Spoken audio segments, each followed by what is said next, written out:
Hello, getting around to all the meta builds I never got a chance to talk about before I stopped playing the game.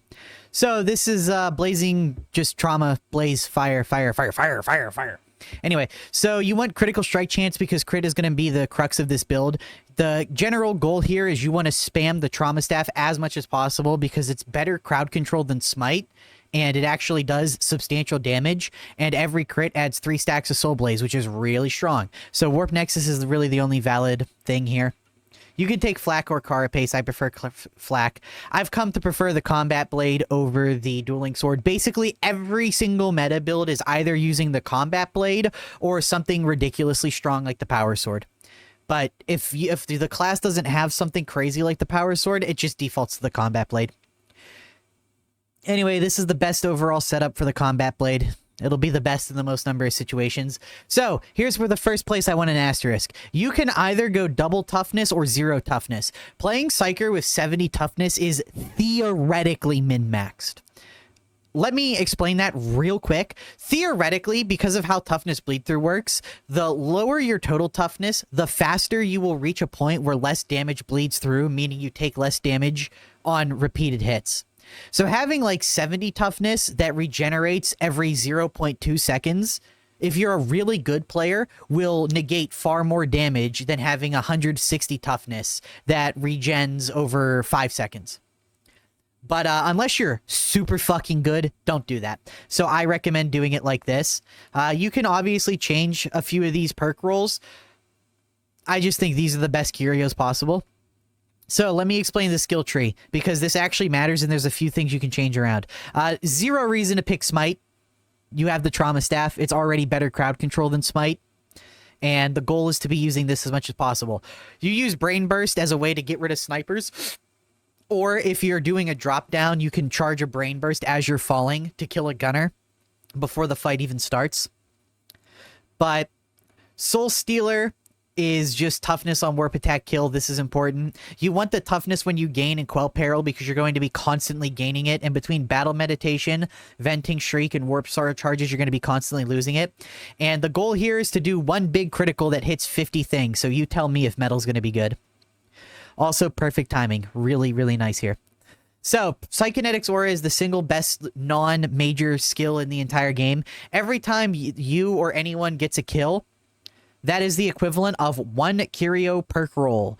Yeah, think about that. So, if you kill a pack of 5 gunners, that is 25% of your ultimate returned across 4 people. This single node can allow your team to use legitimately. So, if you wonder, a huge part of the meta is one person uses Psykinetics Aura and Seer's Presence, and everyone runs this. So, this is 12% ability cooldown. This is 22% ability cooldown. And if you kill just like 4 elites, which, come on, you're always going to be doing that every couple seconds. There you go. That's half of your alt cooldown, not counting anything built into the class. Yeah, you should genuinely, if you're playing meta builds, all 4 players should genuinely be using like 60 ultimates each per game.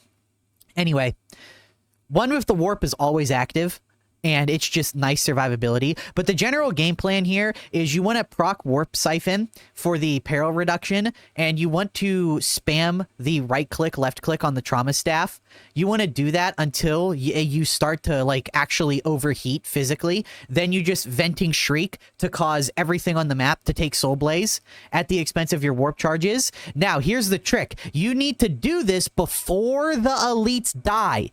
So you get 1 stack of 3 soulblaze from this, then this puts another stack of 6 on them, then it does that at the expense of your warp charges, then the blaze, all that blaze kills everything, and because of this, that instantly regenerates all 6 of your stacks, and it puts this on a 10-second cooldown, which, again, so you can see the gameplay loop here, right? You literally never stop doing right-click, charge, left-click, right-click, charge, left-click, right-click, charge, left-click. And as you're doing that, every single time you do that, you Venting Shriek, Venting Shriek, Venting Shriek. And because of Psykinetic Aura, Seer's Presence, and this right here, you should have a 5 to 10 second Venting Shriek, because you consume the warp charges to like get 50% off. You get the 22% off from this. You have like a 70% off Venting Shriek. So you only need to kill like 5 elites to instantly get Venting Shriek back 0 cooldown. And you'll kill those 5 elites from the residual stacks. So I literally have clips saved in my video folder of me doing fully charged right click, left click for literally 7 minutes straight with this build. And that's constantly knocking over everything. That's constantly critting, which is proccing more Blazing Spirit. This build is absolutely fucking ridiculous.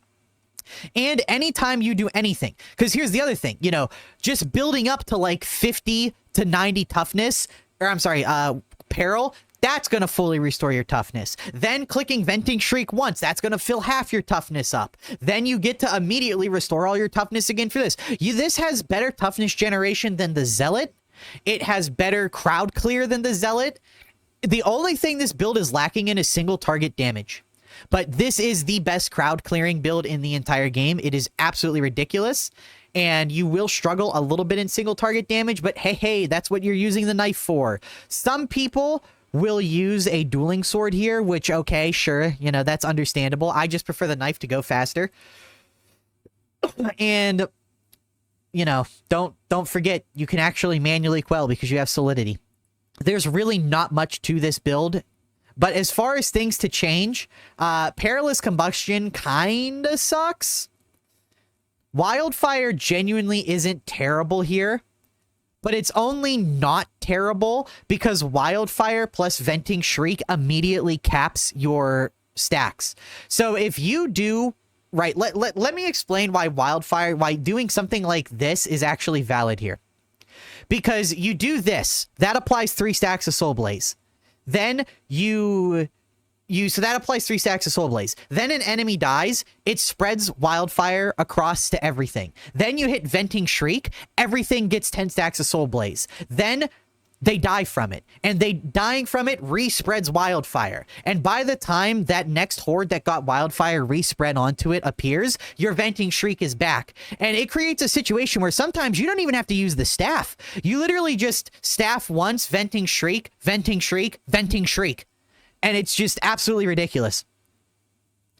Anyway. Because yeah, even like the 1 stack of Venting Shriek at 0% will be enough sometimes.